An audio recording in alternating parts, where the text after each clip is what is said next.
Bienvenue sur Info Express. Ensemble, on décrypte l'actualité qui fait vibrer et réagir. Rejoins notre communauté d'informés, like et abonne-toi. Découvrez le témoignage exclusif du père de Merveille Mbella, qui brise le silence et partage sa version des faits. Dans cette vidéo, vous allez apprendre les révélations inédites sur la vie de Merveille Mbella, les messages et émotions du père face aux événements récents, l'impact de ses confidences sur la famille et le public. Une vidéo émouvante et pleine de vérité, à ne pas manquer. Abonne-toi à Info Express pour suivre toutes nos enquêtes. Je suis Mbombo Biaga et je viens rompre le silence. Je pense que nous sommes arrivés à un moment où il faut connaître la vérité. Il s'agit de ma fille, dont le nom est Ngobiaga Sarah Mathilde. Elle est née le 19 février 2004 à l'hôpital de Sarbaïmi. Et elle vivait avec sa mère à Yaoundé. Et on était en parfaite communication. Je voudrais que tout le monde comprenne que je viens sortir, c'est-à-dire déclarer son identité. Et faire comprendre également qu'il ne s'agit pas d'une fille Eboulou ou Eton, c'est une fille Sa. Et que toute la communauté se sent concernée ou doit se sentir concernée parce que c'est notre fille qu'on a tuée. Donc, je viens révéler l'identité de cette fille, malgré tout ce qui s'est dit, malgré tout ce qui se dit, c'est ma fille, la fille d'un Mbombok. Et que tous les Mbombok se sentent concernés. Je ne demande pas à faire une réunion. Je ne demande pas à faire une certaine vengeance. Mais je voudrais que cet acte soit condamné. Ce qui m'amène, n'est-ce pas, à sortir, à faire cette sortie, c'est de demander de quoi est morte ma fille ou pourquoi ma fille a été tuée. Je reste sur cette question. Pour la simple raison que je ne sais pas si c'est à cause de moi, si ce que j'ai fait, et j'ai fait à qui pour que ma fille soit tuée, pour que ma fille soit assassinée. Pourquoi ma fille a été assassinée? Je ne demande pas qui l'a assassinée, mais je demande pourquoi elle a été assassinée. La justice fera son travail. Mais je veux d'emblée savoir, avant que je l'enterre, pourquoi est-ce qu'elle a été assassinée. Est-ce à cause de son père? Est-ce à cause de sa mère? Est-ce à cause d'elle-même? Ou c'est juste un règlement de compte? Mais ce qui est sûr, ce n'est pas un accident, c'est un acte prémédité. Je fais cette sortie pour révéler son identité. Je dis bien, c'est Ngobiaga, elle porte mon nom, Sarah Mathilde. Et j'ai également, c'est-à-dire, c'est chacun qui dit son âge, eh bien, elle est morte à 21 ans, 7 mois.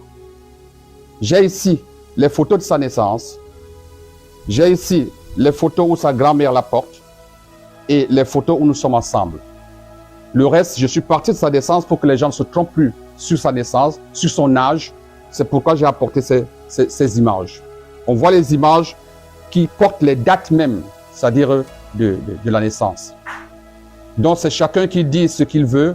Quant à ce qui concerne la scène, ce qui s'est passé, il y a une partie des vérités et il y a l'autre, c'est-à-dire l'autre partie qui n'est pas vraie. Ma fille était une intellectuelle. Déjà, tout le monde sait qu'elle allait commencer à travailler dans une banque. Donc, ce n'est pas une prostituée. Pour qu'on dise qu'elle était avec les amis avant qu'on l'empoisonne. Non. Ma fille a été enlevée chez elle. Elle a été enlevée chez elle pour aller chercher de la nourriture dans un restaurant. Maintenant, du restaurant, elle a été détournée de l'itinéraire de la maison pour se faire livrer, c'est-à-dire chez un bourreau. Et c'est de là qu'elle est sortie morte, avant qu'on la jette dans un hôpital. Ce n'est pas une affaire de rue, de prostituée, non. Ma fille ne l'est pas. Ma fille ne se drogue pas. Moi-même, je ne me drogue pas. Mais on doit comprendre une chose. Chacun est libre de dire ce qu'il veut. Mais le vrai problème, c'est que dans le Mbok Massa, même si vous êtes un chasseur, il y a des animaux dans la forêt qu'on ne tue pas. Vous êtes un pêcheur, il y a certains poissons qu'on ne tue pas. Il faut donc comprendre que même dans la vie, il y a des sangs. C'est-à-dire des sangs qu'on ne tue pas. Donc il n'y a pas de raison que vous avez l'habitude de faire quelque chose. Nous, quand on allait à la pêche, quand on pêchait le poisson courant, on le rejetait dans l'eau. Sinon, toute la pêche était gâtée. Donc il faut comprendre que là où on est arrivé, c'est on a atteint la limite. On a atteint la limite. Je ne fais aucune menace, mais je dis, cet acte doit être condamné. Pas seulement par la communauté, mais je dis par le monde entier. Parce que ce n'est pas juste. Détruire un enfant de cet âge, c'est comme détruire la nature. Parce que là, on s'attaque à la nature. Combien allait venir après elle? On ne sait pas.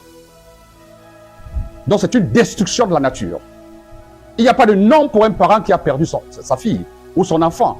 Il peut avoir un nom pour un enfant qui a perdu son père, sa mère, son parent, ou une femme qui a perdu son mari, un mari qui a perdu. Mais pour un parent qui perd son enfant, jusqu'à aujourd'hui, les plus grands dictionnaires n'ont pas encore mis un nom pour cela.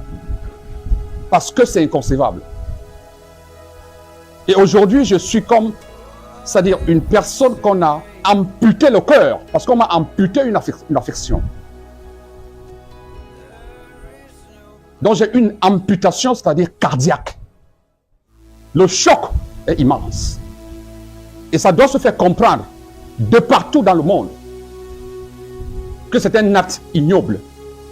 Que si la personne qui a commis cet acte reste encore cachée, qu'elle se dévoile pour me dire pourquoi il a fait.